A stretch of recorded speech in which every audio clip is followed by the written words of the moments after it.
రూపుమాపటానికి gun ద్వారా అతన్ని అంతమొందించి 4600 మందిని ఆత్మ బలిదానం చేసిన పార్టీ సిపిఐ.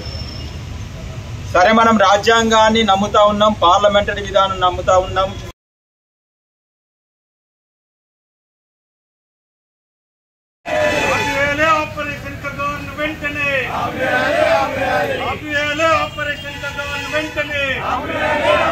జరపాలే మావోయిస్టులతో చర్చలు, జరపాలే మావోయిస్టులతో చర్చలు, శాసించాలే మోడీ ప్రభుత్వ దమనకాండ, శాసించాలే మోడీ ప్రభుత్వ దమనకాండ, జరపాలే మావోయిస్టులతో చర్చలు.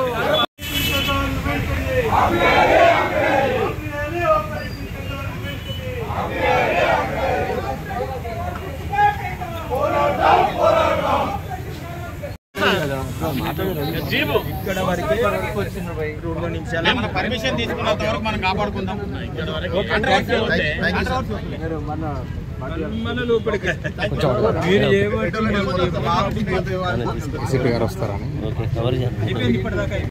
అన్న ఫోన్ కింద పెట్టు, అన్న ఫోన్ కింద పెట్టు,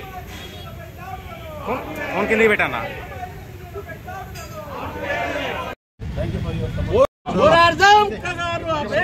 జరపాలి జరపాలి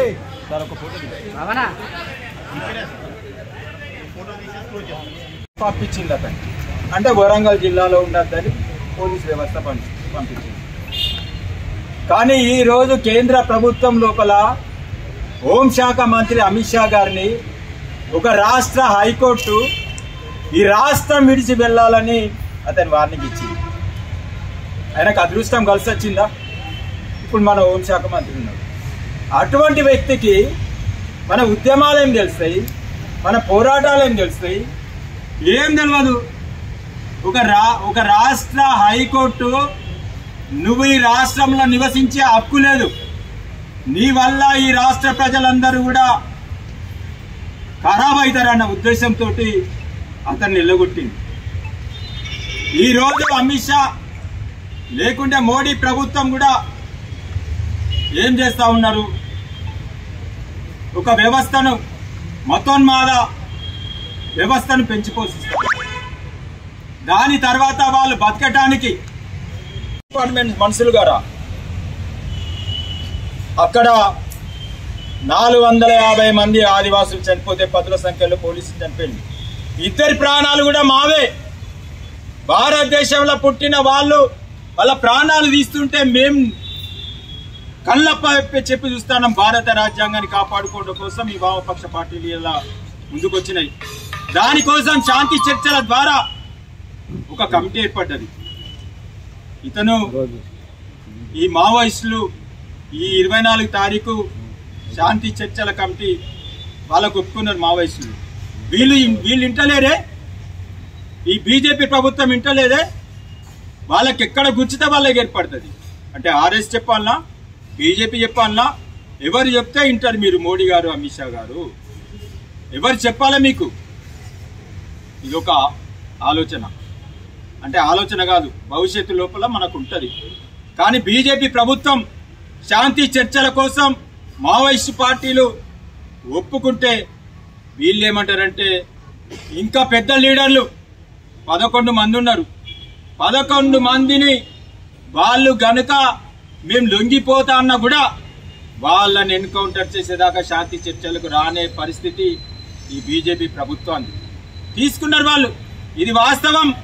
ఇంకా 11 మందిని చంపిన తర్వాత శాంతి చర్చలకు వస్తారు. భారత రాజ్యాంగంలో ఈ లిఖించబడిందా ఇది? ఏమని నువ్వు వచ్చే సంవత్సరం జూలై 1 వరకు రూపుమాపుతా మావోయిస్టులు అన్నారు. అంటే ఎవరిని రూపుమాపుతావు నువ్వు?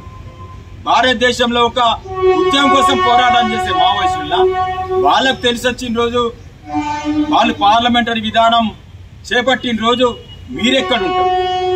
వాళ్ళని అదే మూసలో ఉంచి శాంతి చర్చల ద్వారా వాళ్ళతో చర్చలు జరిపితే ప్రజాస్వామ్య జనజీవన స్రవంతిలో వాళ్ళు కలిస్తే వీళ్ళ నాటకాలు చెల్లబోవు.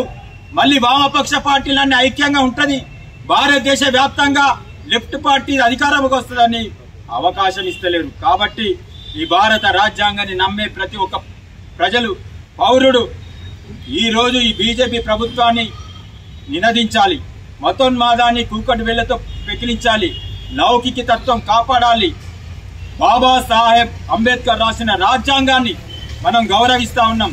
ఆ రాజ్యాంగాన్ని తుంగలో తొక్కిన బీజేపీ ప్రభుత్వాన్ని అంతమొందించే దిశ లోపల మనం ముందు పోవాలి. రేపు 17వ తారీఖు పెద్ద ఎత్తు కార్యక్రమం ఉన్నది.